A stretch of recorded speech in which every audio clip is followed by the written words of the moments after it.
Alors ici, pour l'instant, on n'a pas rencontré de problème particulier. Malgré tout, il y a ici un problème. Le problème, c'est que on fait ici appel à des variables, d'accord? Pour l'instant, il n'y a pas de souci, on sait d'où elles viennent. $_ A, ça vient de ce qui aura été rentré dans le champ input qui a pour name A. Pareil pour $_ B, ça vient de ce qui aura été rentré dans le champ name B. Voilà. Et puis, echo $, ça vient de l'addition de $post A et $post B. Donc là, ici, peu importe où j'appuie, voilà, normalement, j'ai pas d'erreur. Bon, là, il commence à me donner des erreurs. Mais c'est même pas ça qui m'intéresse. Ce qui m'intéresse comme erreur, c'est celle-ci. Donc, c'est-à-dire, la première fois, voilà, que je viens sur la page. La première fois que je viens sur la page. Donc là, je suis sur la première fois où je viens sur la page. C'est-à-dire qu'en fin de compte, l'utilisateur arrive sur la page, mais il n'a pas encore rempli le formulaire. Et qu'est-ce que je vois ici?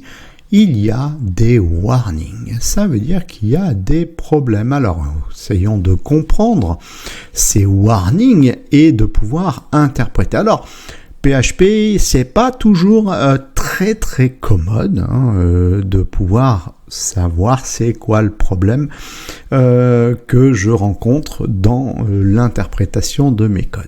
Bon, tant que ça l'est, ça va. Alors il nous donne quand même ici une indication, il me dit qu'il y aurait un problème ici à la ligne 19. Donc à la ligne 19 de mon fichier index.php qui est là. Donc la ligne 19, elle est ici. Ok, ça c'est echo $post A. Alors qu'est-ce qu'il me dit? Il me dit attention, Euré étant un tableau, ce que je vous disais tout à l'heure, en fait ça ici c'est un tableau associatif. Bon, voilà. Il me dit attention, la clé du tableau est indéfinie, une définie.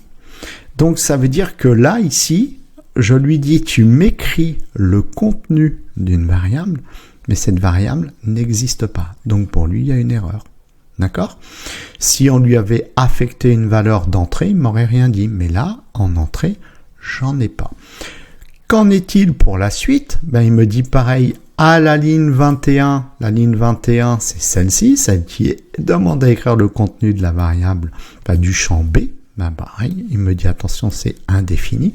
Et ensuite, qu'est-ce qu'il me dit à la ligne 23, donc celle-ci, la ligne 23 qui fait le calcul, en fait, ici, il a un problème parce que je lui dis de lui faire un calcul, voilà, avec une valeur indéfinie, qui est A, la variable A, plus une valeur indéfinie, donc qui est $post B. Donc là, ici, il rencontre des problèmes. Alors, comment est-ce que je pourrais faire pour m'éviter d'avoir ce genre de problème? Alors, on a à notre disposition une petite fonction PHP qu'on va beaucoup se servir quand on va faire des formulaires.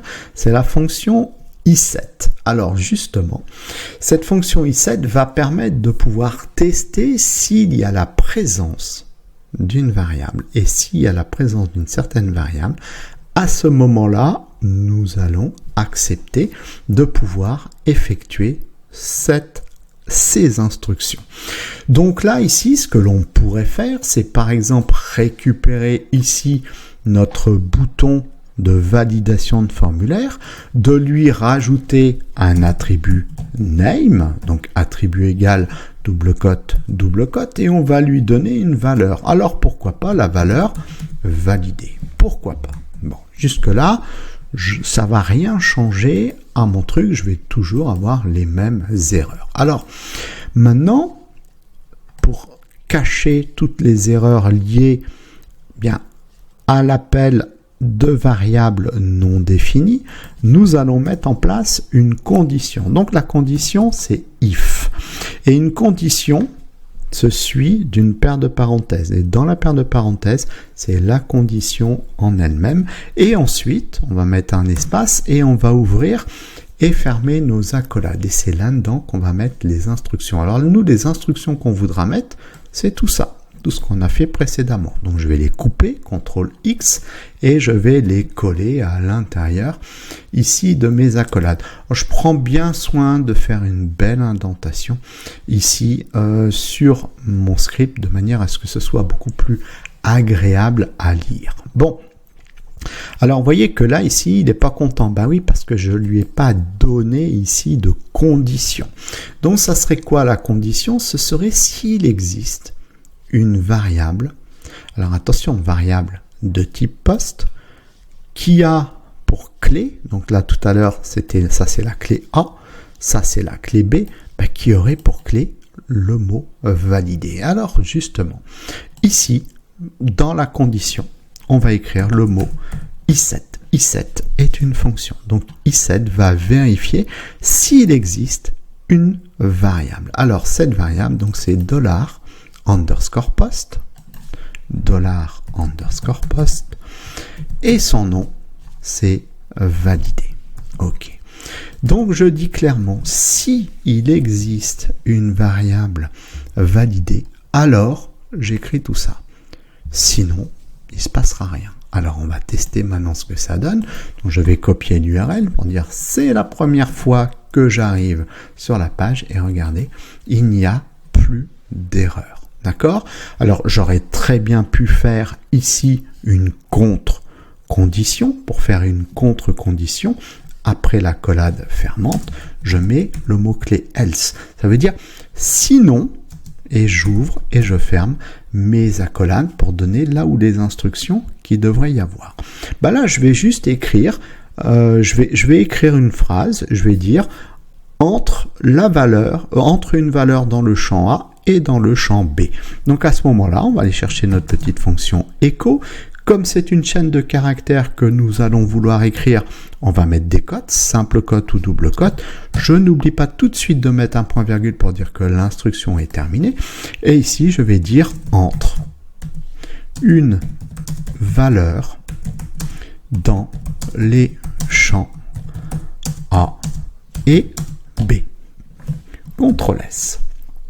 Qu'est-ce qui se passe ici lorsque j'arrive? C'est marqué entre une valeur dans les champs A et B.